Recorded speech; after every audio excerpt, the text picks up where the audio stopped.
E aí pessoal, tudo bem? O meu nome é Paulo Hatz, esse aqui é o Livraria em Casa. E o vídeo de hoje, ele vai ser uma espécie de continuação desse papo que a gente já começou a falar 6 meses atrás sobre a tal Lei Cortez, que é a lei do preço fixo do livro aqui no Brasil. Eu já gravei esse vídeo que eu tô fazendo aqui agora antes, eu gravei ele na semana passada, mas depois de que eu vi muita coisa sendo discutida nas redes sociais nos últimos dias, uns comentários que eu recebi nesse meu vídeo de 6 meses atrás que apareceram aí nesse final de semana, eu achei melhor reformular o vídeo de uma forma que tenha mais dado, né, de uma forma que seja um pouco mais estruturado. O primeiro vídeo eu tinha feito muito ali sem roteiro, muito um papo da minha cabeça, e eu senti que muitas pessoas que vão assistir esse vídeo potencialmente não me conhecem, nunca viram nenhum vídeo do canal, ouviram poucas coisas, me conhecem muito pouco, e aí eu achei melhor então estruturar, organizar, fiz um roteiro gigantesco, tô com ele aqui, enorme, tem muita coisa pra gente falar, tem muito dado, e eu quero, assim, falar de muita coisa, porque quando a gente fala sobre preço de livro, sobre acesso da literatura, até sobre pirataria, etc., de muitos assuntos sociais, de muitas questões, inclusive econômicas, então eu preferi pegar muito dado, ler um monte de pesquisa, ver muita coisa e estruturar direitinho pra ficar bem organizado aqui e explicar ponto a ponto de por que eu tô fazendo vídeo, de por que eu acho importante falar cada coisa, de qual é a minha opinião final, etc. Já quero adiantar logo de cara, tá? Porque eu sei que muita gente pula as coisas do vídeo, de que eu nesse momento estou contra a lei.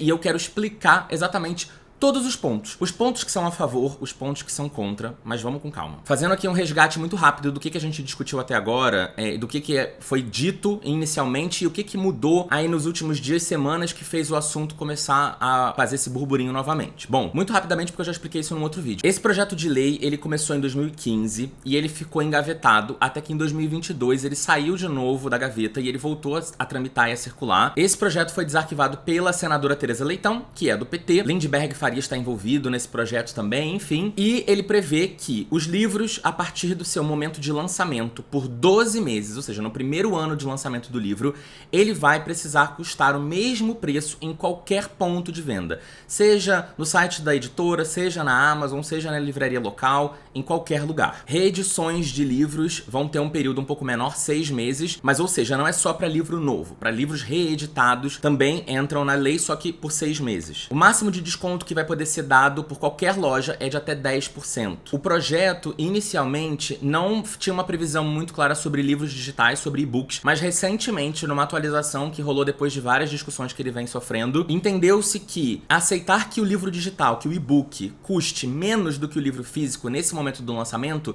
também penaliza as livrarias físicas. Portanto, pelo meu entendimento, me corrijam se eu estiver errado, os e-books, no seu primeiro ano de lançamento, vão precisar custar o mesmo preço do livro físico. Outra coisa que tinha uma exceção no começo da regra e que agora eu vi que mudou é que inicialmente as feiras de livro, tipo Feira da USP, Bienal, etc., elas não iam precisar seguir o preço fixo, né? O preço determinado pelas editoras, inclusive bom dizer isso, né? O preço fixo vai ser determinado pelas editoras brasileiras, mas agora nessa mudança do texto, as feiras também vão precisar seguir o preço fixo do livro, porque também entende-se que se as feiras tivessem promoções muito grandes, as pessoas também não comprariam os livros nas livrarias físicas. Pelo que eu entendi também da lei, a editora vai poder mudar o preço do livro ao longo desse primeiro ano, né? Esse preço de tabela do livro, esse preço de capa, como eles chamam. Mas ela vai precisar avisar as marcas, né? Todas as livrarias, etc., online ou não, essa mudança com 30 dias de antecedência. O objetivo da lei é diminuir, minimizar, e a gente vai entrar em muitos detalhes sobre isso, o efeito da Amazon no mercado literário brasileiro, que, de acordo com o setor, engoliu diversas livrarias pequenas e até livrarias grandes, né, de grandes marcas. Além disso, também garantir a bibliodiversidade, garantir que, né, vai existir livraria em mais lugares do Brasil, porque vai se tornar um negócio menos arriscado ou mais lucrativo do que ele é hoje, e também confiar numa curadoria que não seja apenas livros hypados, livros de sucesso, né, garantir que a livraria vai continuar sendo o lugar onde você vai conhecer novos títulos, novos autores, vai ter alguém te apresentando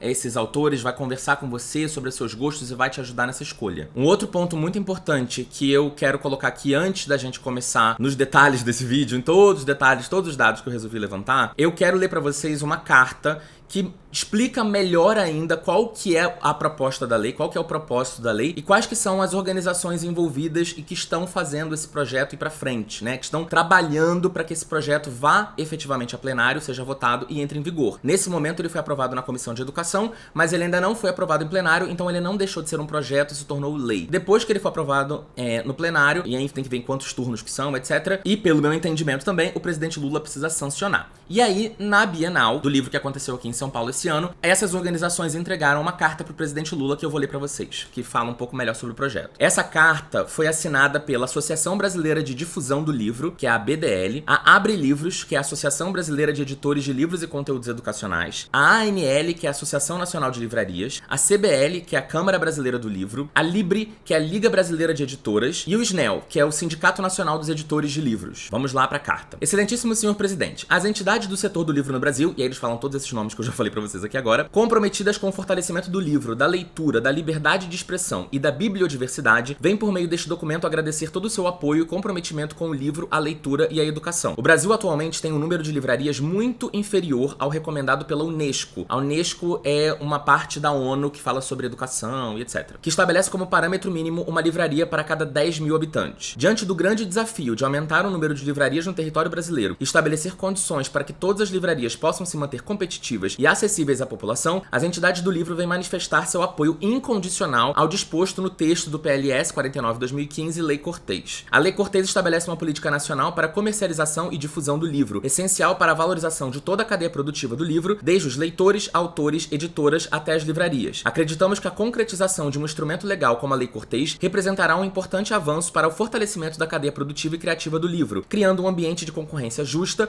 protegendo livrarias e promovendo a bibliodiversidade. Tal medida se alinha com práticas adotadas em diversos países, onde resultados positivos como o aumento do número de publicações e o fortalecimento das livrarias locais têm sido observados. Ressaltamos que a manutenção de um mercado editorial saudável e diverso é crucial para garantir o pluralismo cultural e a disseminação do conhecimento, fatores essenciais para o desenvolvimento social e econômico do Brasil. Por estas razões e certos de vossa sensibilidade para com as necessidades do setor livreiro e editorial, bem como para o impacto positivo que tal regulação trará à sociedade brasileira, pedimos seu apoio para a aprovação deste importante instrumento legal, atenciosamente, e de novo, todas as entidades envolvidas nessa carta. Bom, vamos entrar agora efetivamente no vídeo, nas coisas importantes que eu acho que talvez eu não tenha pontuado há 6 meses atrás e que eu queira pontuar pra vocês agora, e muitas reflexões que eu fiz nesses últimos tempos. Eu fiz o primeiro vídeo há 6 meses atrás. Foi a primeira vez que eu tinha sido impactado por esse assunto. Eu não tinha ouvido falar nele ainda. Eu fiquei bem impactado. Eu vi, se eu não me engano, na televisão. E eu fui catar pra entender o que estava acontecendo. Li tudo. Li o projeto de lei, todo ele na íntegra. Pesquisei muita coisa. Li muitas opiniões de muitas pessoas na internet. Fiz um vídeo aqui pro canal onde eu contei tudo o que eu sabia pra vocês. E deixei bem claro, eu não tenho ainda uma opinião formada. Eu não sei se esse projeto vai dar certo ou não vai. Levantei algumas inseguranças que eu tinha, mas levantei também alguns pontos que eu consigo observar no meu tempo de mercado literário, de que fazem sentido com as coisas que são apontadas aí por quem defende a lei. Achei também importante fazer esse vídeo porque algumas coisas mudaram, como eu, por exemplo, falei das feiras literárias, da questão dos e-books custarem o mesmo preço do livro físico, e novamente, se eu tiver enganado, incorreto em alguma dessas informações, por favor, apontem aqui embaixo, eu vou deixar o seu comentário fixado. Esses textos de lei, etc, são sempre meio complexos, meio pegadinhos, a gente nunca sabe se tá entendendo 100% o que tá escrito ali. Como eu falei pra vocês, o meu posicionamento hoje, ele veio migrando ao longo desses últimos tempos. Ele foi, assim, inicialmente, eu era contrário à lei, mas eu fiquei muito me questionando durante esse período todo se eu não tava pensando de alguma forma egoísta, de pensar assim, nossa, mas eu trabalho muito, né, divulgando o link da Amazon, será que eu tô pensando contra, porque pra mim seria mais simples não mexer, né, no que tá ganhando, eu continuar divulgando as promoções, fazendo live, Telegram e aquela coisa toda. E também a coisa do ser humano, né, que sempre tem medo da mudança, que sempre evita qualquer tipo de mudança. Então eu fiquei me questionando muito. E eu sei que eu tenho uma plataforma muito grande aqui, então eu também não queria vir pra cá pra gravar um vídeo se eu não tinha muita certeza do que tava acontecendo. E por que fazer esse vídeo é uma coisa complexa, mas ao mesmo tempo é uma coisa que eu acho que faz sentido que eu faça. Tem se levantado aí, e eu já vi até criadores de conteúdo levantando isso em outros vídeos e em outros papos, etc. Provavelmente porque não me conhecem ou não me acompanham muito, mas eu quero de novo me apresentar aqui porque eu sei que provavelmente esse vídeo vai ser visto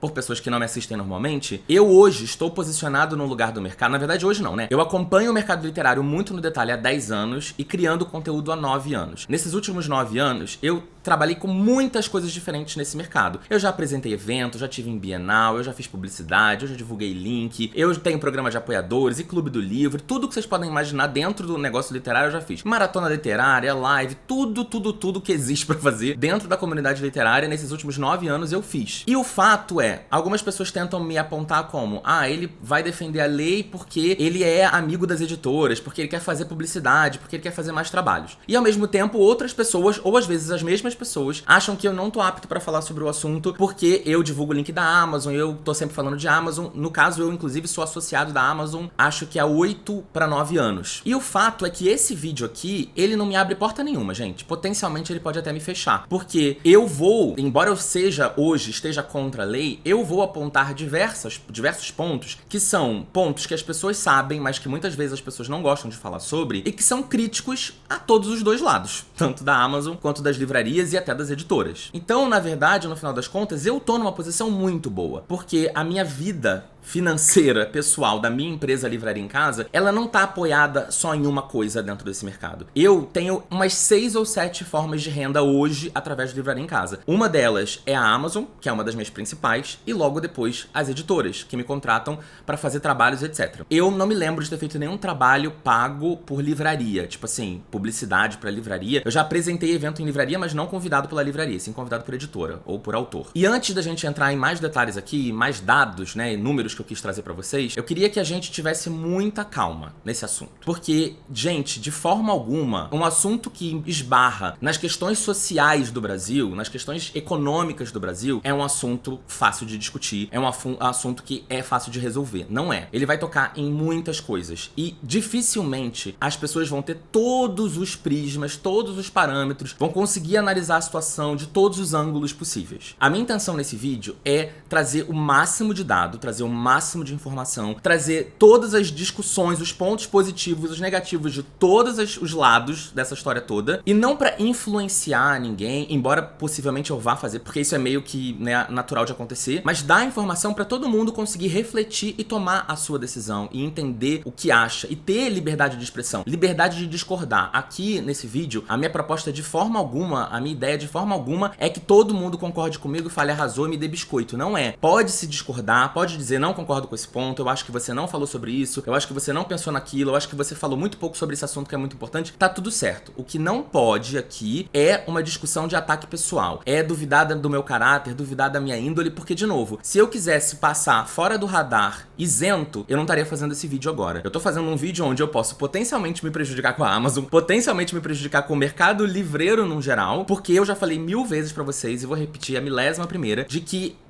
e deveria ser assim pra todo mundo, a minha conversa é com o leitor, é com a galera que me assiste. As marcas vêm na consequência, né? Elas vêm depois que eu conquisto a atenção das pessoas, depois que as pessoas entendem por que eu tô falando o que eu tô falando. E outra, gente, ninguém, eu acho que por uma questão lógica, e principalmente seguindo a lógica do capitalismo em que estamos todos inseridos, querendo ou não, gostando ou não, eu acho que nenhuma marca quer ganhar menos dinheiro, nenhuma marca quer vender menos produtos, nenhuma marca quer vender apenas para um público. Quer dizer, tem aí algumas discussões no mundo da maquiagem agora nesse momento. Mas assim, eu acho que o intuito aqui, se a gente pensar muito logicamente, é as editoras não querem ganhar menos dinheiro do que elas ganham. As livrarias não querem ganhar menos dinheiro do que elas ganham. Os autores não querem vender menos do que eles vendem. Então, a proposta é reorganizar, ou pelo menos deveria ser essa a proposta, reorganizar melhor o mercado para que todo mundo consiga coexistir. E, novamente, eu apenas me beneficio. Quanto mais leitores, quanto mais gente comprando livro, quanto mais gente indo em evento,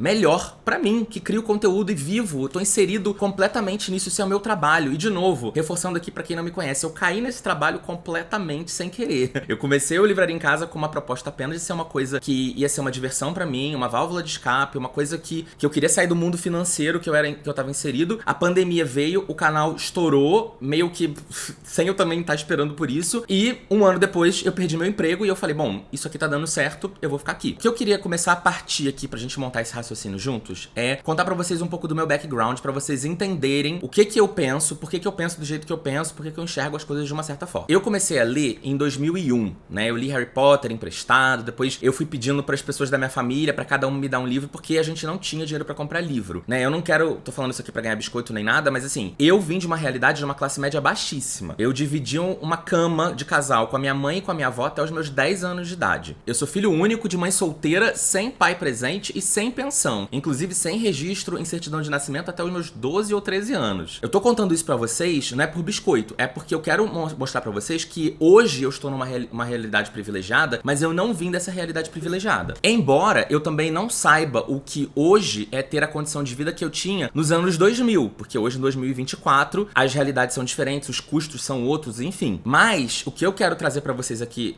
num ponto que eu acho que é muito importante pra conectar com essa história toda, é dizer o seguinte: eu comecei a comprar livro livro com meu dinheiro em 2003. Meu dinheiro. O dinheiro da minha mãe, na verdade. Porque ela me dava R$2 por dia pra eu tomar café e comer, porque ela ficava o dia inteiro fora, né? Eu ficava sozinho. Almoço tinha em casa, lógico, meu café da manhã, não tinha essas coisas, então eu levava pra escola R$2 e eu não gastava esses R$2. Eu guardava ele e com esses R$2 eu comprava absolutamente tudo o que eu queria. Então, sei lá, DVD, livro, qualquer coisa, ingresso de cinema, qualquer coisa, era com esse dinheiro. E era só de segunda a sexta, então não era final de semana, não incluía. É lógico que de vez em quando eu catava uma moedinha de 50 centavos daqui, outra de 25 dali, pra ir acelerando o meu processo de guardar dinheiro. Em 2003, eu tive minha primeira crise de ansiedade causada por causa de Harry Potter e a Ordem da Fênix. O livro lançou em inglês, eu tava desesperado, porque eu era muito aficionado por Harry Potter, e eu não conseguia ler inglês na época. E aí eu tentei fazer uma tradução de Google Tradutor de um PDF que eu peguei pirata na internet. Eu não conseguia, eu fiquei muito desesperado, eu fiquei muito tenso, eu tive uma dor de cabeça muito forte, e a partir dali eu comecei a ter sintomas físicos que me fizeram achar que eu estava doente de verdade. Gosto de sangue na boca, mão dormente, dor no peito, falta de ar, não conseguia dormir, acordava no meio da madrugada sem ar, enfim, achei que tava morrendo e descobri que era ansiedade. Minha família não sabia nem o que era isso, a gente descobriu quando eu tinha por volta de 14, acho que por aí, 14 anos de idade, 14, 15. E aí meu primeiro livro de Harry Potter, que eu comprei com meu dinheiro, com esse dinheiro que minha mãe me dava, eu juntei R$70, porque eu não sabia ainda quanto ia custar a pré-venda, mas eu quis me preparar. Eu juntei R$70, gente, eu embalei em um monte de caixa, embalei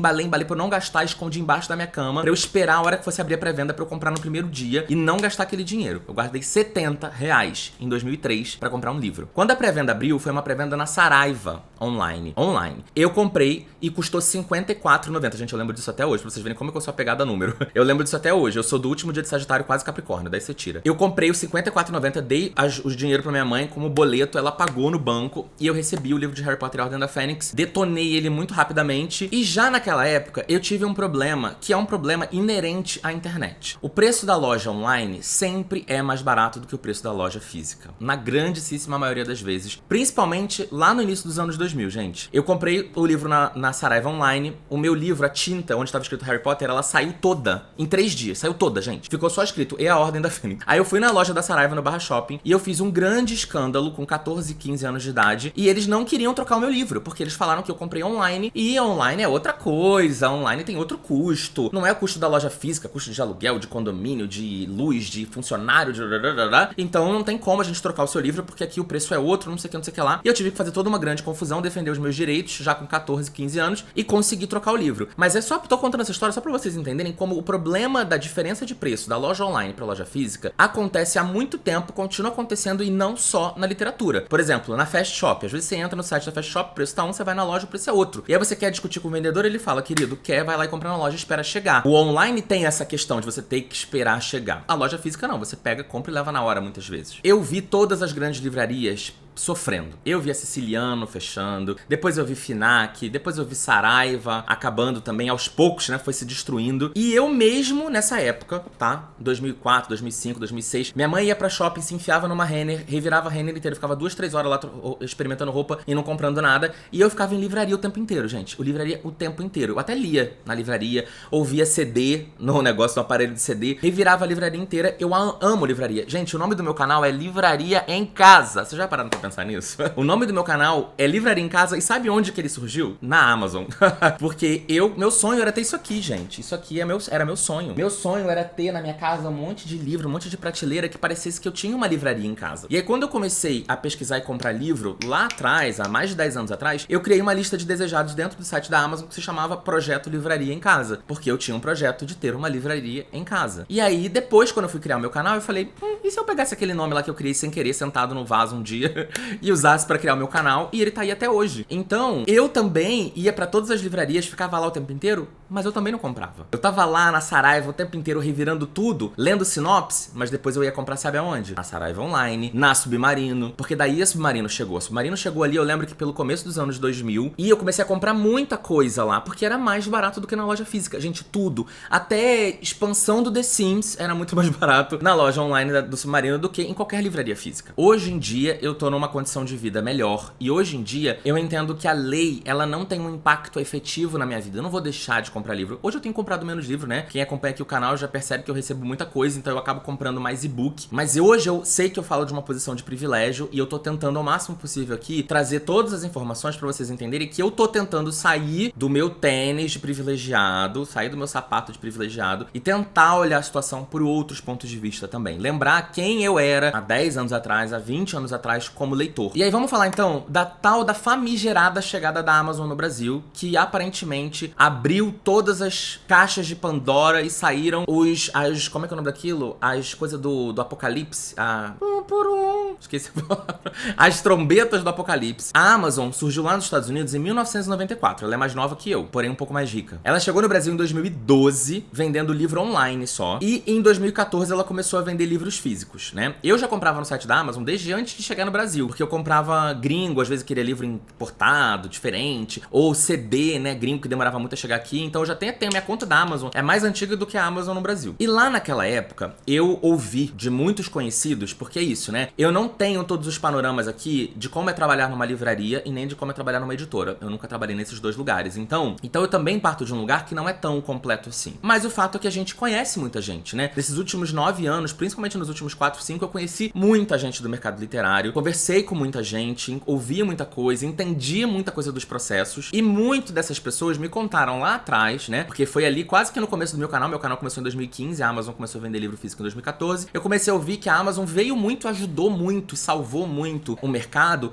Porque as livrarias, elas tinham uma prática de consignação, que é pegar o livro quase que emprestado da editora. Ela pega o livro com a editora, leva pra loja e ela só paga pra editora pelos livros que ela pegou depois que ela vender todos. Então, se ela não conseguir vender, inclusive, ela pode devolver o estoque pra editora. Posso estar enganado, de novo, não trabalhei nem em livraria nem em editora, isso é tudo o que a gente vai catando de informações ao longo da vida. Além disso, tinha uma questão de prazo de pagamento também, que às vezes demorava mais e tal. E a Amazon, ela veio com uma proposta de não, ela compra os livros, estoca os livros no armazém dela e faz a entrega, faz toda essa logística final pro cliente final, pra gente. Fora que recentemente, quando aconteceu aquela perda grande de Submarino e Americanas, né, a Amazon também serviu e muito pra ajudar a manter as editoras existindo, vivendo, porque elas não estavam com todas as fichas delas apostadas na Submarino/Americanas. Mas aí vamos começar em dado. Gente, não precisa decorar nada do que eu vou falar aqui, eu vou explicar porque que eu tô dando cada dado, mas eu vou falar um monte de número nesse vídeo ainda. O último dado que a gente tem, que eu encontrei na internet, de 2019, indica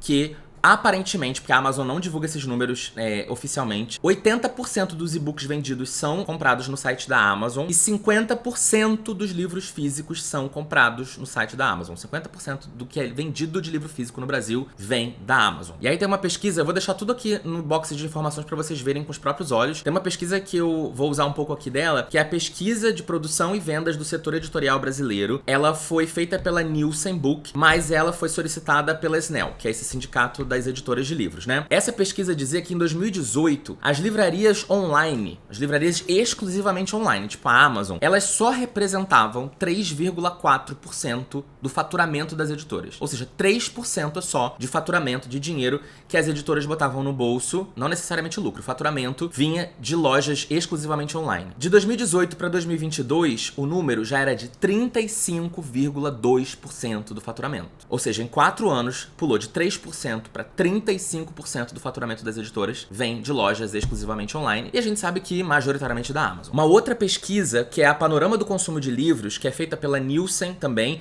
e foi encomendada pela CBL, a Câmara Brasileira do Livro, em 2023, diz que 55% das pessoas preferem comprar online. E na maioria dessas pessoas que preferem comprar online, faz isso porque quer comprar mais barato e pegar promoção. Quando essa pesquisa pergunta para as pessoas, né, sobre a última compra de livros dela, 66% dessas pessoas que compraram livros disseram que compraram livro físico na Amazon. Só pra vocês terem uma noção, porque às vezes você fala assim, tá, 66%, o que isso significa? O segundo lugar é o Mercado Livre, 7%. A Amazon em primeiro lugar com 66% das pessoas tendo comprado na Amazon. O segundo lugar, Mercado Livre, 7% das pessoas compraram no Mercado Livre. Essa é a diferença gritante de uma empresa pra outra. Lembrando que Mercado Livre também não é empresa brasileira, é argentina. A livraria física que estava melhor ranqueada nessa lista toda era a Cultura, que eu não sei mais se tá física ainda ou não, com 2%. E a Livraria da Vila com 1,5%. Livraria da Vila, 1,5%. Amazon, 66%. 64% das pessoas que compraram livro físico por algum site, potencialmente na Amazon, disseram que compraram com desconto. Não compraram pelo preço cheio, compraram com algum desconto. E vocês acreditam que quando perguntam assim para as pessoas que compraram o livro, por qual razão que você comprou? Dica de alguém? Pela capa? Pelo autor? Pelo tema? O primeiro lugar é tema, o segundo lugar é preço. As pessoas compram mais pelo preço do que pelo autor. Você tem noção? O autor, se eu não me engano, fica em terceiro lugar. Ou seja, esse livro tá barato. Eu nem sei de quem ele é.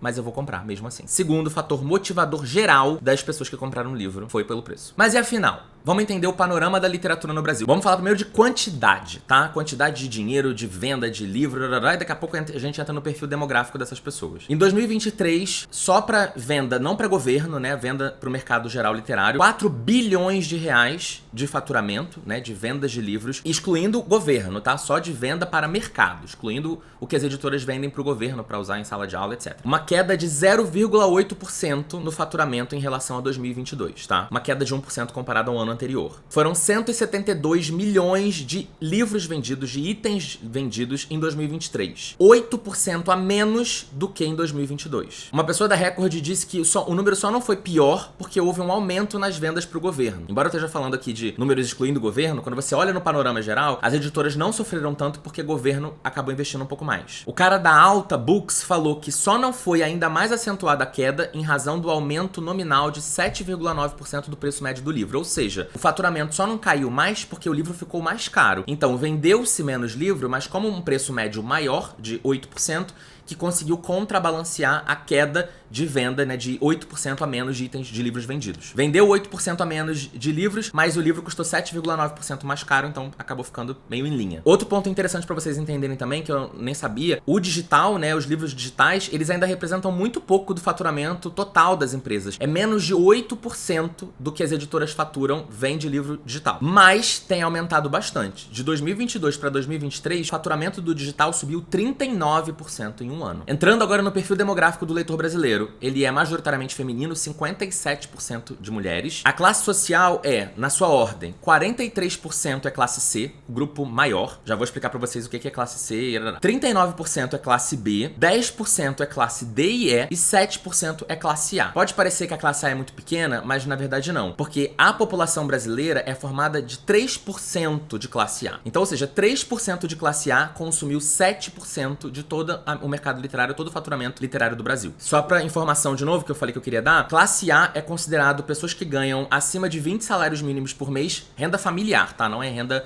por cabeça não, per capita não, renda familiar, mais de 20 salários mínimos. Classe B é de 10 a 20 salários mínimos. Classe C de 4 a 10 salários mínimos. Classe D de 2 a 4 salários. E a classe E é abaixo de R$ 2.900 por mês renda familiar. Das regiões do Brasil que mais consomem, é muito em linha com a divisão da própria população. 45% vem do Sudeste, do consumo literário, 28% do Nordeste, 14% do Sul, 8% do Norte e 7% do Centro-Oeste. Mas, de novo, em linha com a distribuição da própria população brasileira de acordo com as regiões. De idade eu achei interessante, 24%, a maior parte do público que compra livro no Brasil, tem de 25 a 34 anos. E, por exemplo, da galera mais jovem, que muitas vezes está aqui na internet, de 18 a 24 anos, só 12%. Ou seja, metade da galera de 25 a 34. Então a galera de 25 a 34 compra o dobro do que a galera de 18 a 25. Das pessoas que não compraram livro, elas não compraram livro nos últimos 12 meses, 60% considera a leitura uma atividade muito importante e 64% pretendem começar a ler ou ler mais. Então, ou seja, a gente tem um lugar, um campo muito fértil de trazer, de formar novos leitores ou de trazer pessoas que já foram leitoras e não são mais. 13% dos que não compram disseram, e aí a gente não sabe se é verdade, porque acho que as pessoas muitas vezes não sentem bem de falar disso, mas 13% alegaram que leem PDF gratuitamente. Então, eles não compraram o livro, mas eles leram, sim, só que PDF pega o gratuito na internet. Mas é aquilo, 13% foram as pessoas que falaram que fazem. As que efetivamente fazem, com certeza é maior. Agora que a gente já entendeu um pouco do leitor brasileiro, vamos falar sobre os fatores sociais brasileiros que dificultam todo esse processo, que dificultam o preço do livro, que dificultam a venda de livro, que dificultam que as livrarias físicas consigam vender, dificultam toda essa treta que tá acontecendo agora. Da onde que ela surge? Da onde que ela nasce? É por isso que eu tô dando tanto dado, entrando em tanto detalhe, mas calma que no final eu vou dar uma conclusão mais objetiva. Primeiro lugar, onde tudo nasce, onde quase todos os problemas nossos que a gente tem no Brasil nascem na desigualdade social. O Brasil é um país onde 67% dos trabalhadores, não é da população toda, é dos trabalhadores, ou seja, sem contar com as famílias dessas pessoas, com crianças, com adolescentes, com idosos, é só de população economicamente ativa e que está empregada. 67% dos trabalhadores do Brasil ganham menos de R$ 2.424. Mais de 7,5 milhões de pessoas no Brasil vivem com menos de R$ 150 por mês, gente. E com a crise econômica que o Brasil enfrentou de 2014 pra cá, e depois a pandemia complicou tudo, já foi dito, inclusive, por vários economistas, que só a pandemia fez a gente regredir uma década nos avanços que a gente vinha fazendo na economia. E muito do que a gente teve de atraso nesses últimos 10 anos aí, desde a crise que começou em 2014 até hoje, a gente ainda não se recuperou totalmente em todos os aspectos, em todas as faixas sociais, etc. Embora lentamente a gente já tenha feito vários progressos, estamos aí com um número super bom, uma taxa muito boa de pessoas empregadas, enfim. Um outro problema que a gente tem quando a gente conecta as questões sociais e principalmente as desigualdades sociais com a dificuldade de vender livro no Brasil, a gente fala muito sobre percepção de preço também. E o mais bizarro disso tudo, que eu já falei aqui no canal, já falei em outras redes sociais também, é que o problema da percepção do preço do livro não é um problema que tá apenas nas classes mais baixas. Entre as pessoas que não compraram livro nos últimos 12 meses do Brasil, 35% consideram que o livro é caro e por isso que elas não compraram. E isso, o fato mais interessante disso não é esse número em si, é saber que ele é unanimidade em todas as classes sociais. Na A, na B, na C, na D e na E, a maioria das pessoas acha que o preço do livro é um fator que não deixa elas comprarem, não fazem elas comprarem um livro. Ou seja, o que isso significa? Significa que o problema é o pobre não comprar livro? Não. Significa que mesmo as pessoas que têm dinheiro para comprar livro não querem comprar porque acham que o preço é alto, porque tem outro tipo de prioridade para aquele valor. E aí quando a gente fala de desigualdade social e dessa percepção do preço, a gente talvez esteja falando de toda a base do problema do mercado literário e da comunidade literária no Brasil. A classe B, inclusive, é a que tem a pior percepção. É o maior percentual de todos, é da classe B, 38%. Lembrando, a classe B ganha de 10 a 20 salários mínimos. Vamos fazer a conta? Ó, o salário mínimo Brasil, se o meu Google não estiver errado, 1.412 vezes 10 é 14.120. Ou seja, as pessoas que ganham entre 14 mil até 28 mil reais por mês, óbvio, renda familiar, não só renda de uma pessoa só, as pessoas que ganham entre 14 e 28 mil reais acham que o livro tá caro. Mas aí, então beleza, percepção, o livro tá caro, não sei o que, não sei o que lá. E aí toda vez que a galera fala de preço do livro, é aquela guerra online. Porque tá defendendo a editora, tá defendendo não sei o que, tá defendendo a Amazon, não tá preocupado com o acesso, não tá preocupado com o povo brasileiro, blá blá blá blá, insensível. Vira uma grande guerra, uma grande confusão. E aí, então, vamos lá pra colocar os pontos que as editoras sempre trazem de por que o livro sai caro no Brasil. Tá? Então eu vou trazer os pontos e vou explicar também, porque também pesquisei um pouco mais a fundo. Bom, um dos primeiros pontos é dólar, principalmente porque grande parte do que a gente consome de literatura no Brasil é literatura estrangeira, então as editoras trazem esses títulos estrangeiros pra cá e elas firmam um percentual de pagamento em dólar pra cada item vendido pra esses autores. Ou seja, se você assina um contrato pré-pandemia, vou fazer aqui um exemplo bem prático pra vocês verem. Se você assinou um contrato pré-pandemia ali em 2019 com um autor, dizendo pra ele que você vai pagar, sei lá, $2, vou dar um valor assim, bem solto. $2 por livro vendido, tô de novo, fazendo um negócio bem solto. Pré-pandemia, o dólar tava na casa dos 3 e pouco, se eu não me engano. Eu vou botar aí uns 3,50. Pós-pandemia, o dólar quase chegou em R$6 durante a pandemia, e inclusive agora, ele tá quase em R$6. Então, por exemplo, você sai de pagar pro autor R$7 e começa a pagar pro autor R$11 por livro vendido. Pode não parecer, mas a diferença percentual é gigantesca de um número pro outro. O dólar também tá em vários outros aspectos, como por exemplo, trazer uma capa gringa tem que pagar os direitos autorais em dólar, ilustrações dentro do livro tem que trazer as ilustrações pagando o direito autoral em dólar, e também o dólar impacta até para as editoras que decidem importar papel. Mas a gente já vai chegar nisso aí. Outro ponto que dificulta o preço do livro no Brasil são os juros altos, né? Nos últimos tempos, muito por conta da disparada da inflação aí nos últimos 6, 7 anos, a gente viu um aumento muito grande da taxa Selic aqui no Brasil, que é a taxa de juros média. Isso significa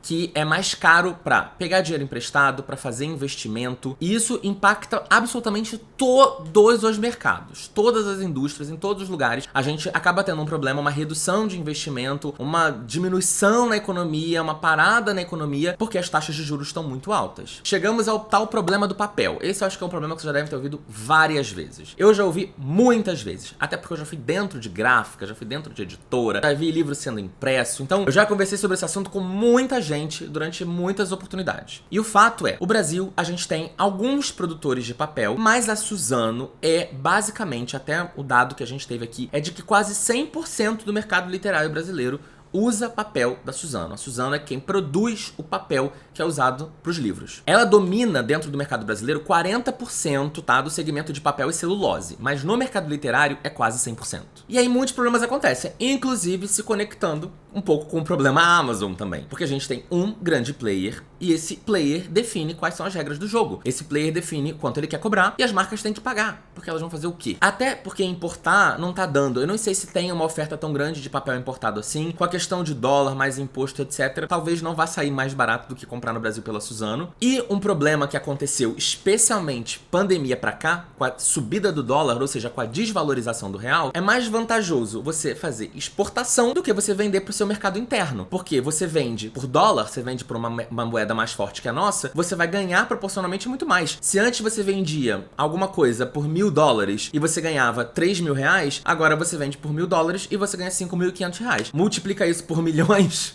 e aí você vê o quão mais vantajoso é para uma empresa vender para o mercado externo do que para o mercado interno. As anomalias do capitalismo comuns que acontecem o tempo inteiro. Isso fez com que tivesse uma redução muito grande na oferta de papel aqui no Brasil. Eu já conversei com gente de editora que falou para mim assim, Paulo, se tiver um grande boom literário no Brasil e a gente começar a vender muito mais livro, tem uma demanda muito grande, não tem nem papel para imprimir isso tudo no Brasil. Porque as editoras, a gente chegou uma época, principalmente ali na pandemia, com essa confusão toda de exportação e de redução na produção, aquela coisa toda, eu vi editora estocando papel pra tipo 1 ano, 2 anos de antecedência, mandando comprar papel e mais papel e botando tudo lá guardado pra não ficar sem conseguir imprimir livro e vender, porque se não imprimir livro não vende, e aí faz o quê? Teve uma época, não sei se vocês lembram, que o e-book tava saindo antes do livro físico, porque era uma forma de botar dinheiro pra dentro de casa, enquanto o papel tá chegando numa velocidade mais devagar. Outras coisas aconteceram, inclusive, nessa indústria do papel, como, por exemplo, a mudança do tipo de papel, né? Não sei se vocês repararam, mas de uns tempos pra cá, o papel ficou um pouco mais cinza, o papel ficou um pouco mais áspero, porque a Suzano, ela parou de produzir o papel pólen soft e começou a produzir o papel pólen natural. Tem toda uma discussão de ser mais sustentável, deles conseguirem produzir numa quantidade muito maior e tal, do que eles conseguiam produzir antes, isso aí é importante, mas também surgiram diversas reclamações do papel, tanto do público, consumidor, quanto das próprias editoras. Eu li, por exemplo, reclamações aqui lendo matéria do Globo, que diz que teve muita editora que teve que descartar muita impressão, porque o papel, às vezes, ele não tem uma uniformidade de cor, ele enruga mais, ele suja mais as máquinas, ele acaba gastando mais tinta. De novo, não tô dizendo que é uma verdade incontestável, eu tô dizendo que algumas pessoas deram essas entrevistas pra jornais, pra jornalistas, etc. E isso tudo tá na internet, vou deixar as fontes de tudo aqui na descrição do vídeo. E tem outros custos que a gente nem faz ideia. Eu vi aí em 2022, uma matéria de 2022, dizendo que subiu o custo da tinta, subiu o custo das plaquetas de borracha, de chapa de impressão, e isso tudo também por conta do dólar. E tudo isso encareceu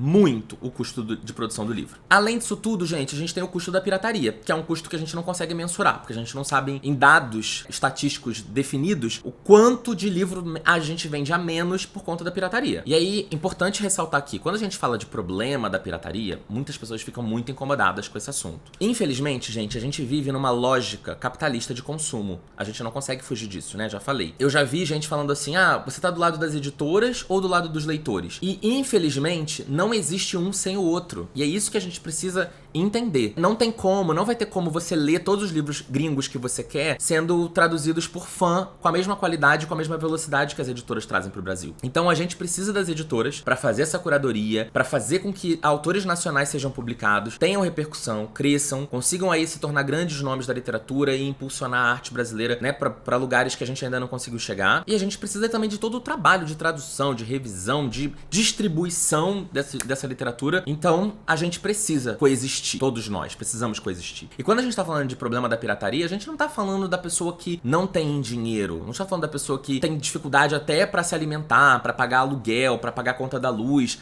não consegue pagar as contas, não consegue comprar uma roupa. Não é dessa pessoa que a gente tá falando. Esse não é o problema real da pirataria no Brasil. O problema da pirataria no Brasil, de novo, se conecta com a percepção do livro. O problema da pirataria do Brasil tá nas pessoas de classe média alta, principalmente, de classe média média, de classe média alta, que tem dinheiro pra comprar o livro, mas não priorizam a compra do livro. Já que o livro tá ali disponível online gratuitamente, por que eu vou pagar? Não é porque ela não tem pra pagar, é porque ela não quer pagar. Eu falo porque, gente, eu acho que assim, quase nenhum amigo meu compra e-book de forma legal.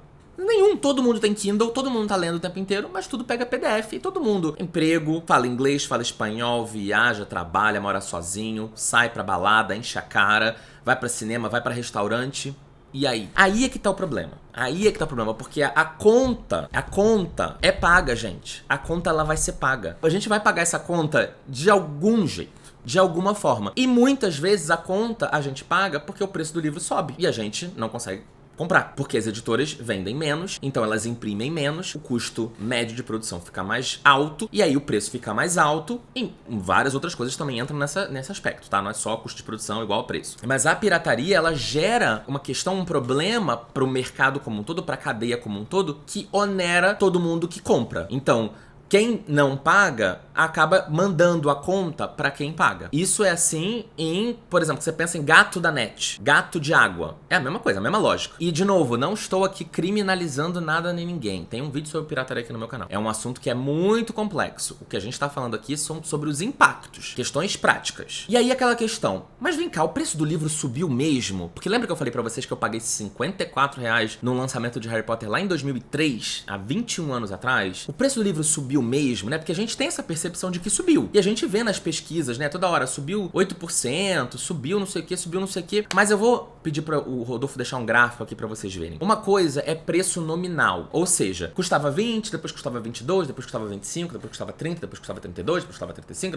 isso é uma subida nominal. Mas o ponto é, pra gente fazer uma análise efetiva, a gente precisa considerar a inflação. Por quê? Se a inflação tá alta, tecnicamente o preço do livro deveria acompanhar, porque os custos de produção sobem mais ou menos de acordo com a inflação. Então, quando você traz o número para desconsiderar essa flutuação de inflação, na real, o preço do livro não subiu. O gráfico é alarmante, você vê que de 2006 para cá, ele efetivamente caiu, porque, novamente, em 2006, gente, o salário mínimo era outro, a taxa de juros era outra, o dólar era outro, a inflação era outra, tudo era outro em relação a hoje. Outro dado muito importante, gente, o Brasil perdeu 4,6 milhões de leitores em 17 anos, de 2006 a 2023. E o faturamento real das editoras, ou seja, desconsiderando a inflação, né, deixando desse mesmo número, ele caiu 40% em 17 anos, nos últimos 17 anos. Tudo isso acaba culminando num número muito alarmante. 84% da população brasileira diz que não comprou nenhum livro nos últimos 12 meses. 84% do brasileiro não comprou livro nos últimos 12 meses. Não é que não leu, não comprou. Aí eu resolvi fazer uma pesquisa de campo e tentar entender o seguinte, espera aí, as livrarias físicas, elas são esses grandes vilões do preço, tá muito caro. Como é que funciona isso de verdade em relação à Amazon? O que vai acontecer, né? Fiquei pensando, como é que vai acontecer se a lei entrar em vigor? As livrarias físicas vão ter que baixar o preço para chegar num preço médio entre Amazon e livraria física? Ou o preço de capa vai ser o preço que tá na livraria física? O que que é? Aí eu fui numa livraria física e fiz um estudo, eu levantei um estudo sem o menor preparo metodológico, tá? Uma análise pra mim, que eu vou compartilhar com vocês. Eu selecionei acho que 13 livros, né? 13 livros, eu vou dizer quais que são. Entre mais novos, mais velhos, mais hypados, menos hypados, nacionais e internacionais, editora grande, editora menor e tal. Eu selecionei O De Onde Eles Vêm, do Jefferson Tenório, que é o novo. O Intermezzo, da Sally Rooney, que é novo. A Vida Impossível, do Matt Haig, que é novo. Oração pra Desaparecer, da Socorro Racioli, que é do ano passado, mas ainda tá dentro dos 12 meses. Salvar o Fogo, do Itamar Vieira Júnior, que é do ano passado, mas um pouco mais antigo. Água Turva, da Morgana Kretzmann, que é desse ano. Regras do Amor na Cidade Grande, até falei recentemente no unboxing. É um livro gringo desse ano, que acabou de sair. É Assim que Acaba, da Colleen Hoover, um livro mais antigo, mas muito hypado. O Chama de Ferro, da Rebecca Yarros, que é um livro maiorzão, que saiu esse ano. O Colibri, que tá até aqui, que eu comprei porque eu fiquei com vergonha, porque eu revirei a livraria inteira, então eu resolvi comprar um livro. Ele é desse ano também, embora ele não tenha saído lá fora esse ano, mas chegou no Brasil esse ano. Sandro Veronese. Belo Mundo Onde Você Está, da Sally Rooney, um livro de 2021 dela, o último lançamento antes do Intermezzo. Mentiras que Contamos, que é um livro desse ano e que é de uma editora um pouco menor, que é a Astral. E O Sétimo Era de Evelyn Hugo. Eu não podia deixar de colocar O Sétimo Era de Evelyn Hugo aqui, da Taylor Jenkins Reid, que também é outro super hype, que a gente sabe que já vendeu muito aqui no Brasil. Aí eu fiz uma primeira conta. Eu peguei todos os valores da livraria física, botei na tabela, né, entrei no site da Amazon na semana passada, antes de aquecimento de Black Friday, antes de grande promoção, e peguei os preços que estavam ali no site naquela hora, tá? Se eu tivesse comprado na livraria física esses 13 livros, eu teria pago R$940. Se eu tivesse comprado na Amazon, eu teria pago R$698. Uma diferença de R$242. Ou seja, a livraria física é 34,7% mais cara do que a Amazon nesses 13 casos. Aí eu decidi filtrar. Filtrei assim, deixa eu olhar nos últimos 2 meses, que aí o livro ainda tá muito quente, né? Será que a Amazon mexe muito no preço do livro, do lançamento ou não. Aí eu peguei só os lançamentos de setembro e outubro, os últimos 2 meses. Peguei e ficaram com 5 livros, que é o De Onde Eles Vêm, Intermezzo, A Vida Impossível, Regras do Amor na Cidade Grande e Mentiras que Contamos. A diferença é, a livraria física foi 14,13% mais cara do que a Amazon. Só que pra vocês terem uma ideia, gente, tem livro aqui com uma diferença de 4% só, não é uma grande diferença. Tava na livraria física R$ 74,90 e na Amazon R$ 71,86, o novo livro do Jefferson Tenório, de 200 páginas, e nacional, não tem tradução e não tem custo de dólar. Mas temos, por exemplo, Mentiras que Contamos, que na livraria física ele tá custando R$ 59,90, que foi o livro mais barato que eu encontrei. Não encontrei nada mais barato do que R$ 59,90 na livraria física. Na Amazon ele tá R$ 43,57, uma diferença de R$ 16, 37,5% de diferença só nesse título. Um título que foi lançado em setembro. Olhei dos últimos 12 meses, que é, ou seja, já lei entrasse em vigor hoje, os últimos 12 meses, os livros que lançaram nos últimos 12 meses, né? A diferença é de 26,11%. Fiz uma análise para ver se nacional e internacional tinha muita diferença. Não tem. Os mesmos 34, 35% de diferença iguais. Mas para título de curiosidade, lembra que eu falei de É Assim Que Acaba e de O Sétimo Marido de Evelyn Hugo? É Assim Que Acaba, que é um livro que saiu aqui no Brasil, acho que em 2016. Ele estava custando R$ 59,90 na livraria física e na Amazon, sem promoção, porque vocês sabem que na promoção é bem barato. R$ 38,32. Uma diferença de R$ 21, gente, é uma diferença de 56%. A livraria física 56% mais cara, não É Assim Que Acaba. E no Sétimo Marido de Evelyn Hugo, na livraria física R$ 64,90, na Amazon R$ 35,60. De novo, a gente já viu o Evelyn Hugo custando 22, 24, 26 reais, né? Então, ou seja, ainda fica mais barato que isso. Uma diferença de 82%. A livraria física é 82% mais cara do que a Amazon. Porém, relembrando a todos, É Assim Que Acaba, o Sétimo Marido de Evelyn Hugo não entrariam na lei. É só pra vocês terem uma ideia de preços que estão sendo cobrados nesses lugares. Só que aí, qual que foi também outra análise que eu fiz quando eu comecei a ver isso daí, quando eu comecei a levantar esses números? Os preços que a livraria física cobrava, gente, todos esses 13 livros, todos esses preços que variavam de R$ 59,90 até R$ 79,90, né? Todos esses livros, o preço deles da livraria física é o preço determinado pela editora. Não foi a livraria física que decidiu cobrar R$ 79,90. Foi a editora que colocou o preço de capa desse livro em R$ 79,90 e a livraria física copiou o preço e decidiu usar. Ela é obrigada a usar esse preço? Até onde eu sei, não. Mas como tem essa organização, né, que normalmente livraria física fica com 50% do valor do livro, do preço, e editora fica com os outros 50%, se a livraria física baixar o preço, ela diminui provavelmente da margem dela, a não ser que ela negocie com a editora das duas abrirem mão de alguma margem para baixar o preço do livro. Se ela quiser baixar por conta própria, ela vai ter que diminuir do lucro dela, né, para fazer o livro vender mais. E muitas vezes elas não entram em acordo. Por que a livraria física vai preferir baixar o preço e que vai gerar mais renda para a editora e ela ter menos renda, mas ela que fez o esforço para baixar o preço do livro? Então muitas vezes a livraria física não baixa por causa disso, porque ou a editora topa baixar comigo ou eu não vou baixar. Já a Amazon abre mão muito fácil do lucro, às vezes entra até no prejuízo.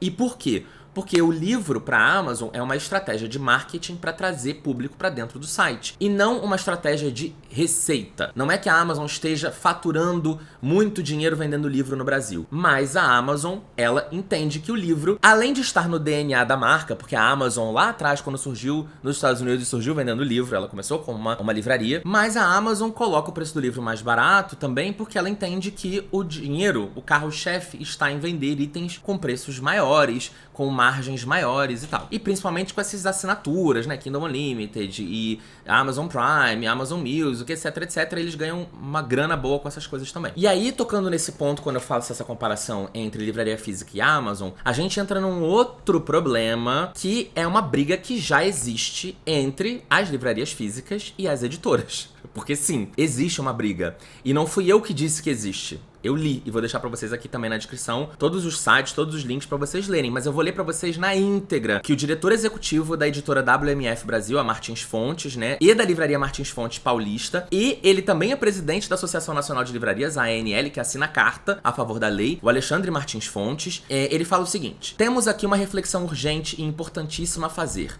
As editoras brasileiras precisam decidir se são parceiras ou concorrentes das livrarias. É um escândalo, olha a palavra usada, que as editoras ofereçam aos seus leitores, através dos seus sites, descontos comerciais, para além de frete grátis e mimos diversos, que as livrarias não conseguem acompanhar.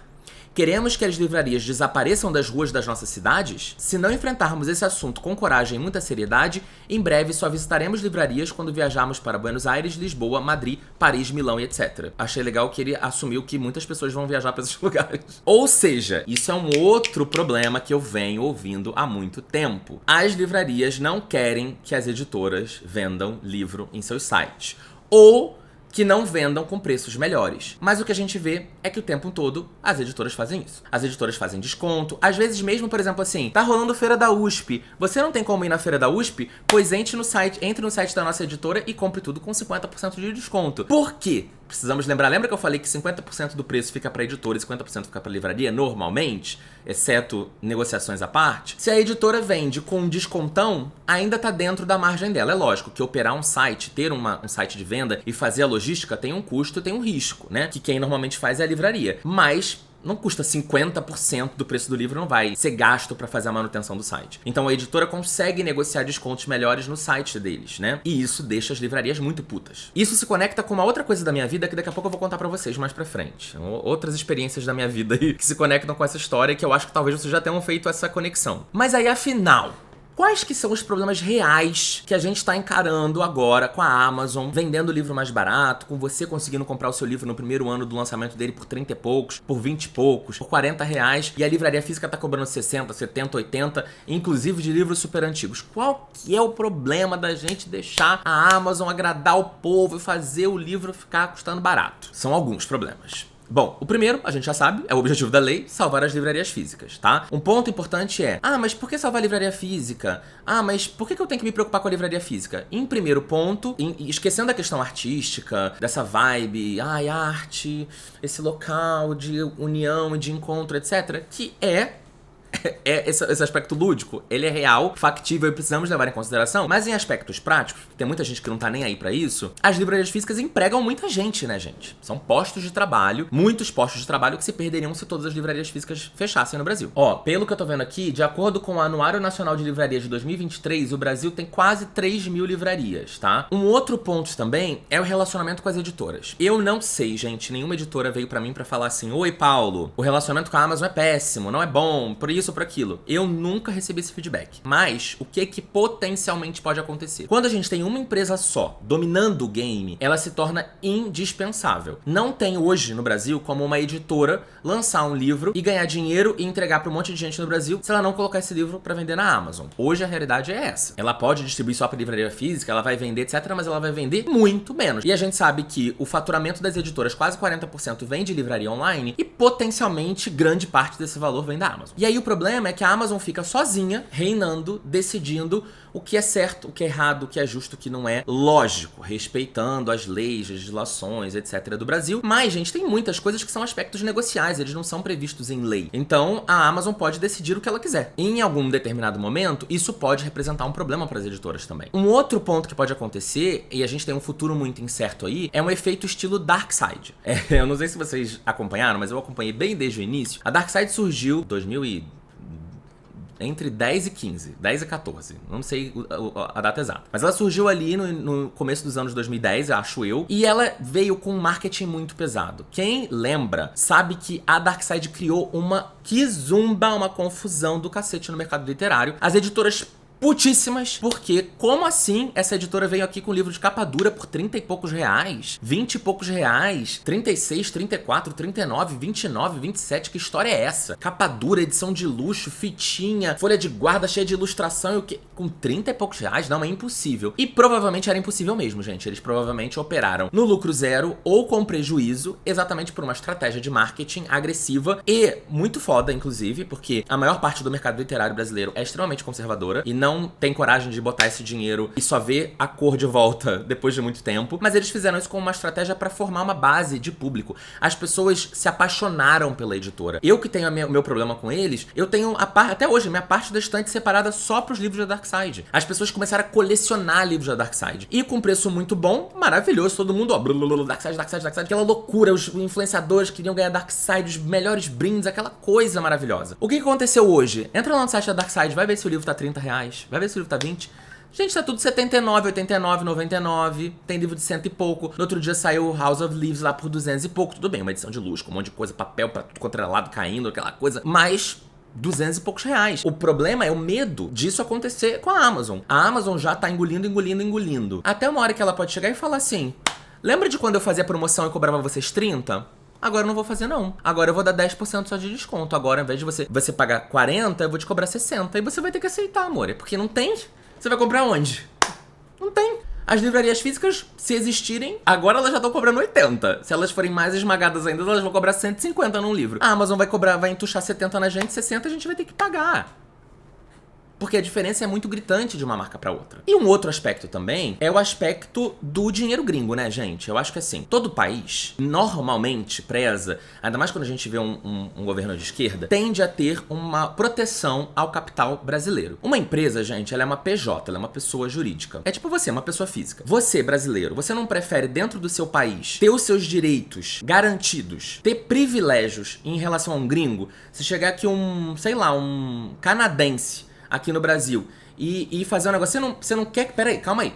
Antes de ouvir o canadense, você não vem ouvir o brasileiro primeiro? Você não vai ter essa relação? Provavelmente vai, não vai? Então a empresa é a mesma coisa. A empresa brasileira, a PJ brasileira, ela também quer ter benefício, ela também quer vir antes da empresa gringa. E por quê? Qual é a lógica também disso ser valorizado e de muitas vezes os governos intercederem em favor da iniciativa privada nesses aspectos? Por quê? É melhor uma empresa brasileira faturando no Brasil e fazendo o dinheiro circular no Brasil do que uma empresa gringa pegando o dinheiro do brasileiro e mandando lá pra fora, que é o que acontece na Amazon. A gente, incluso eu, que tô aqui divulgando o link, a gente faz eles venderem horrores e eles pegam uma parte desse dinheiro nosso e mandam pros Estados Unidos e pagam os sócios deles. Quando a gente pensa macro, eu sei, gente, que é difícil, porque a gente tá no nosso problema aqui do dia a dia pra fechar a conta. É isso que eu tô falando, eu não tô falando com você que não consegue fechar a conta, tá? Não é isso. Mas quando a gente pensa no macro, numa economia, num país soberano, num país com cultura, num país com igualdade social e etc., a gente também precisa pensar nesses aspectos, nesses detalhes, né? E aí eu queria conectar com o meu background, porque eu acho que muitas pessoas devem estar fazendo essa mesma reflexão. Lembra das locadoras? Pois é, elas acabaram, né? Então muita gente tá fazendo esse paralelo com as livrarias. E qual que é minha pequena reflexão sobre esse assunto? Eu trabalhei muitos anos no mercado audiovisual. Não sei se a galera sabe, porque pode ser que tenha gente nova por aqui. Eu comecei a trabalhar em 2012 no Sport TV, na Globosat, né? Na empresa de TV por assinatura da Globo. Trabalhei no Sport TV, depois eu trabalhei no Mais Globosat, depois eu trabalhei no GNT e no Viva ao mesmo tempo.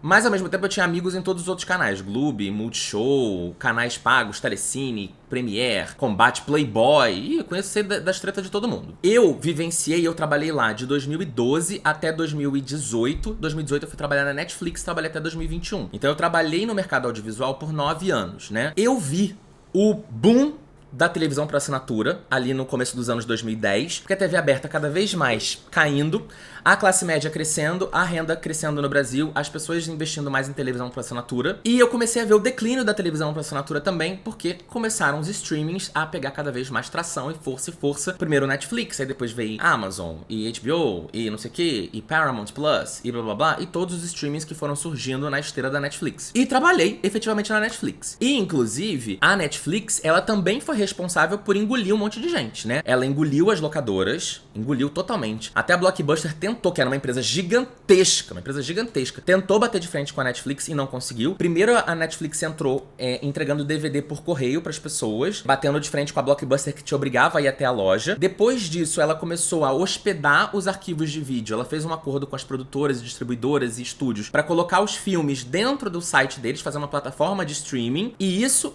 engoliu as locadoras de uma vez por todas. E depois que a Netflix explodiu mais ainda, ela sentiu que, eita, todo mundo que eu peguei conteúdo, Disney, Fox, MGM, Paramount, blá blá blá, todos esses grandes estúdios mundiais já sacaram que eu descobri o petróleo e todos eles vão abrir seus próprios streamings. Então o que eu preciso fazer? Produzir conteúdo próprio que nem um maluco. Hoje a Netflix sobrevive de conteúdo próprio e não mais de conteúdo dos outros, como foi no momento do grande boom inicial. Ou seja, o que a gente aprendeu com tudo isso que eu falei aqui agora? Que a modernidade tem um preço. E a modernidade, ela é impossível da gente frear. Impossível. Ela vai levar com ela o que vier pelo caminho. E o comportamento das pessoas mudam, as gerações mudam, o que as pessoas querem, gostam e consomem muda muito rapidamente. Millennial pra geração Z já é uma diferença gigantesca. Então, sim, a gente viu, por exemplo, as locadoras se dizimando e acabando no mundo inteiro, basicamente. E a gente viu a Netflix, que foi a causadora do caos, também chegar um momento onde ela quase se ferrou, porque ela ia perder todo o conteúdo dela pros seus streamings dos seus concorrentes, mas ela conseguiu se reinventar e virar o jogo a seu favor. E tá aí ainda bombando. Mas, de novo, muita grana, dólar, Estados Unidos e por aí vai. Chegamos na derradeira conclusão. Ninguém mais aguenta me ouvir falar, né? Pois é, nem eu aguento mais falar, até porque é a segunda vez que eu gravo esse vídeo. Bom, gente, conclusões aqui, né? Agora é a minha opinião. Eu já tinha falado pra vocês que eu estou mais contra a lei hoje em dia. Eu acho que o que a gente tá vivendo agora são as anomalias do capitalismo, especificamente em países subdesenvolvidos. A gente não tem um empresariado forte o suficiente que consiga competir de igual pra igual com uma empresa do tamanho da Amazon. E eu digo isso porque a gente quase teve, né? A gente viu o Submarino Americanas lá, ó, finalmente batendo de frente com a Amazon, principalmente no que era relacionado a livros, que é o que eu entendo melhor, mas a gente viu no que deu. Não sei se foi por conta de livro, mas por conta de muitas outras questões que aconteceram. Acredito eu que a crise não foi por conta da questão, né, dos livros que eles vendiam, mas a gente viu que nem essas grandes empresas conseguiram chegar nesse patamar de bater de frente com a Amazon. As livrarias, principalmente de rua, menos ainda vão conseguir. Além disso tudo, independente, gente, é aquilo que eu falei, independente de livraria, de editora, o mercado consumidor brasileiro é um mercado muito complexo. Ele é um mercado que tem uma desigualdade muito grande, pouquíssimo recurso financeiro, pouco acesso. Muitas vezes essas livrarias não estão nas cidades que essas pessoas moram. Olha isso, eu falei que tinha tipo 3.000 livrarias no Brasil, gente. Quantas cidades tem no Brasil? Aparentemente 5.500 cidades. Não sabia desse número de cabeça. Ou seja, tem muito lugar que não tá coberto pela malha livreira do Brasil, assim como tem muito lugar que também não tem biblioteca pública. E o acesso das pessoas, muitas vezes, se for acontecer, é pela internet e é pela Amazon. Então, ao meu ver, a minha preocupação com isso tudo é que eu entendi todos os problemas que o mercado tem, ou pelo menos grande parte deles, o que eu consigo enxergar, né? Eu não vou conseguir enxergar 100% porque eu não estou em 100% dos lugares, ou não estive. Mas o fato é, entendemos que existe um problema nas livrarias físicas, com certeza, mas a gente tem um problema no mercado consumidor literário maior ainda. E aí, a minha preocupação é, será que essa medida não é uma medida muito específica? Ou seja, uma medida que vai tapar um rasgo, uma fenda com um durex, com um band-aid. A minha preocupação é essa, entendeu? Então, assim, de forma alguma também, eu acho, vou vilanizar o mercado, eu vou dizer, não, eles querem botar dinheiro no bolso, que etc, etc. Porque se, é o que eu falei, se as livrarias forem vender livro por R$ 79,90, enquanto hoje a Amazon vende por R$ 39, 49, 59, elas vão vender menos, gente. Isso é um fato. As pessoas vão comprar menos. Ou elas vão selecionar melhor. Então, assim, eu tinha dinheiro pra comprar 10 livros no ano, eu vou comprar 3, eu vou comprar 4, eu vou privilegiar comprar livros mais antigos, né? Entre outras questões, por exemplo, eu tava procurando aqui, mas vem cá. Quantos livros lançamento, livros novos, a gente vendeu em 2023, por exemplo? A gente vendeu 16,5% de todos os livros que a gente vendeu, 16% só foram livros lançamentos. 74% não foram. Então, será que a gente não tá fazendo um negócio que não só vai ter uma efetividade pequena, mas ainda tem o potencial de reduzir a quantidade de lançamentos? Reduzir a venda de lançamentos? E aí é onde toca muito, por exemplo, no autor nacional, gente. Deixa eu falar um negócio pra vocês, eu acho que muitos sabem, mas eu vou reforçar porque tem gente que não sabe. O autor nacional é o elo mais fraco da corrente. Em todos os aspectos. Ele ganha menos que o cara da livraria, ele ganha menos que o cara da editora, ele ganha menos que eu. Ele ganha menos. Menos que o autor gringo, ele ganha menos. E muito dos nossos livros, assim, não só livros nacionais, a lógica normal é, o primeiro ano o livro vende mais e depois ele vai vendendo menos ao longo dos anos. Lógico que isso pode mudar. Pode sair uma adaptação do livro e fazer ele bombar. O livro pode explodir de uma hora pra outra do nada, igual a mulher lá gringa que fez o Machado de Assis bombar nos Estados Unidos de novo. Pode acontecer qualquer coisa que pode fazer o livro explodir. Mas a gente sabe que normalmente, na ordem normal das coisas, no primeiro ano do lançamento é quando ele vende mais e depois ele vai diminuindo. Se a gente reduzir a quantidade de venda de livros de lançamentos, porque as pessoas vão priorizar comprar livros mais antigos, os autores se ferram, porque eles vendem menos livros no lançamento, aí no segundo ano talvez eles já não consigam vender mais, e as editoras talvez nem queiram mais continuar com eles no portfólio, porque você não vendeu nada tanto assim substancialmente no seu primeiro ano, sabe? E aí se a gente bota livro físico e livro online no mesmo preço, a gente dificulta ainda mais, gente. E quando a gente sobe o preço, o que o leitor pensa? Peraí, eu vou comprar Taylor Jenkins Reid, que eu já conheço, ou eu vou comprar esse autor aqui que eu não sei nem quem é? Eu vou comprar Taylor Jenkins Reid. E por mais que a gente fale que o mercado editorial realmente não publica tanta gente assim, tem muito autor aí penando pra conseguir um lugar ao sol, por exemplo, Stênio Gardel é um cara do Nordeste, um cara que nunca tinha publicado um livro antes, um cara que já tinha mais de 40 anos de idade, ele não era um cara famoso em rede social, ele não é criador de conteúdo, ele não quase posta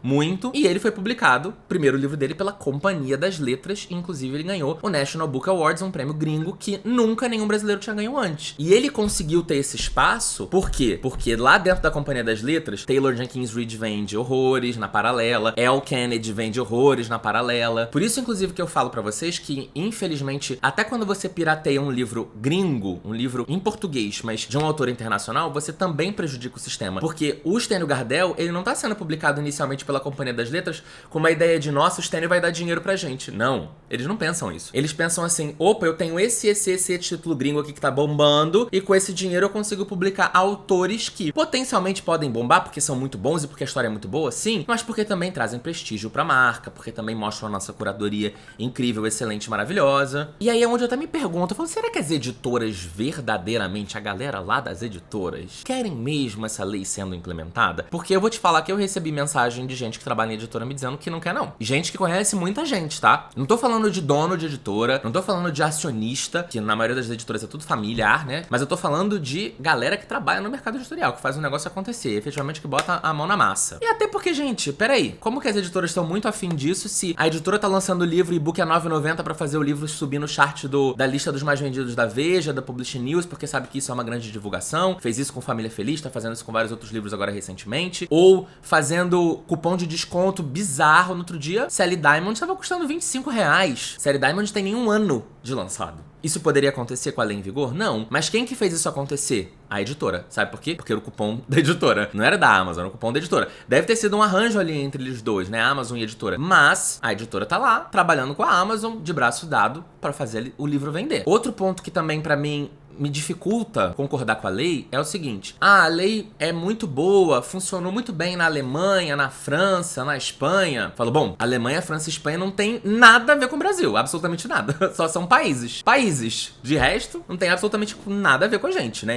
Em muitos aspectos, em milhares de aspectos. Por exemplo, eu mesmo vi uma pessoa também no mercado literário falando no Twitter que conversou com uma pessoa de uma editora da Alemanha e ela falou que a lei teve um impacto negativo na editora dela. Porque o alemão lê em inglês, então o alemão preferia comprar o e-book ou o livro físico em inglês do que comprar editado por uma editora alemã em alemão, porque saía mais barato ler em inglês. Só que o povo brasileiro tem como fazer isso? Não. Mas o povo brasileiro tem o quê? A pirataria. Então, necessariamente vai aumentar a pirataria? Talvez sim, mas talvez não tanto, mas que potencialmente, possivelmente também pode afugentar novos leitores ou reorganizar e muito a renda, né? Sair dos lançamentos e ir pros livros de catálogo, de acervo, né? E no final das contas é aquilo. Pega a coberta, cobre a cabeça, descobre o pé. Puxa o pé, descobre a cabeça. Infelizmente, também, é uma realidade do país subdesenvolvido, colônia de exploração em que estamos inseridos. O Brasil tem tanto problema que realmente não tem uma medida que consiga cobrir a pessoa dos pés à cabeça, né? Tudo tem que ser um pacote de medidas. E é por isso que eu acho que a Lei Cortês por si só não vai conseguir, eu acho, essa é a minha opinião, eu acho que ela não vai conseguir surtir o efeito desejado, exatamente porque ela tenta resolver um problema específico e todos os outros problemas continuam ignorados. O dólar, o papel, o acesso, a distribuição de renda. Então o que acontece? Realmente vem aquela velha história. Estamos penalizando o consumidor porque o mercado não conseguiu se organizar estrategicamente para ter uma concorrência em relação à Amazon. Porém, o problema é, não, então a gente tem que melhorar a igualdade social e a distribuição de renda. Com certeza, também acho, pelo amor de Deus. Primeiro plano de todo mundo tem que ser esse. Mas as livrarias vão conseguir esperar a gente ver uma desigualdade social no Brasil diminuindo? E outra, a gente tem otimismo de que a desigualdade social no Brasil vai realmente reduzir? Porque eu tenho sérias dúvidas. Muito me preocupa eu não estar vendo nenhuma dessas organizações, associações, sindicatos, etc., falando de verdade com o público. Ninguém nunca me procurou desde que eu postei meu vídeo, ninguém nunca falou disso abertamente, pode usar outros canais como Felipe Neto, etc, pra tentar se comunicar mais com o público, mas ao mesmo tempo eu acho que é sabido que é uma medida impopular, então ninguém quer muito revirar esse negócio porque sobra problema pra todo mundo. Inclusive, foi o que eu falei lá atrás, que até pra mim é um potencial problema, porque vai aparecer um monte de gente aqui pra me xingar, a editora pode ficar puta comigo, a Amazon pode ficar puta comigo e etc, todo mundo vai ficar puto comigo e ninguém vai ficar feliz.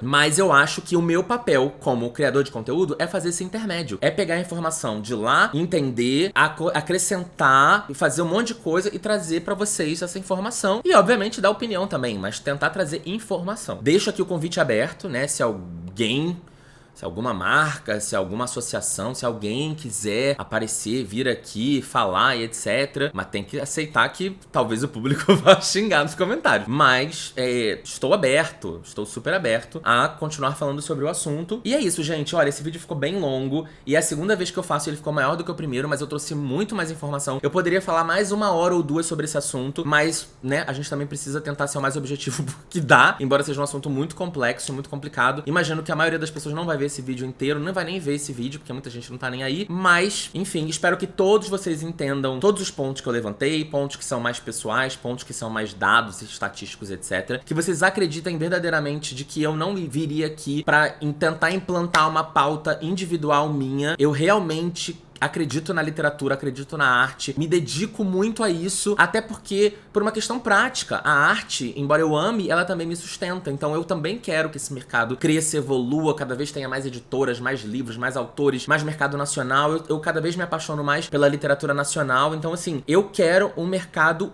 próspero. Eu acho que todos nós queremos isso. Então, por favor, assumam boa intenção ou pelo menos boa parte dos envolvidos, entendeu? Não dá pra gente assumir tanta boa intenção assim de certos empresariados muito gigantescos, né? A gente sabe que tem umas questões aí éticas complexas. Mas, ao mesmo tempo, a gente também precisa levar em consideração os nossos problemas do dia a dia, os nossos problemas do Brasil e tentar entender que certos remédios podem se tornar venenos. Mas também, certos venenos também podem se tornar remédios. Então, vamos ver. De novo, é isso. O meu posicionamento é esse, mas estou aberto a mudar de ideia, mudar de posicionamento, até porque é isso. Eu não entendo de 100% de tudo. A gente também tem que ter a humildade de entender que a gente não sabe tudo sobre tudo e que a gente tem que ouvir os outros também, os especialistas maiores no assunto. Dá um gostei nesse vídeo, se inscreve no canal, manda para as pessoas que também estejam com dúvida sobre o assunto. De novo, qualquer ofensa, ataque, desrespeito, eu vou deletar e eu vou bloquear, eu não vou nem ler. Pode ter 10 mil parágrafos, eu não vou ler. O mínimo, pode ter discordância, mas tem que ter o mínimo de respeito, beleza?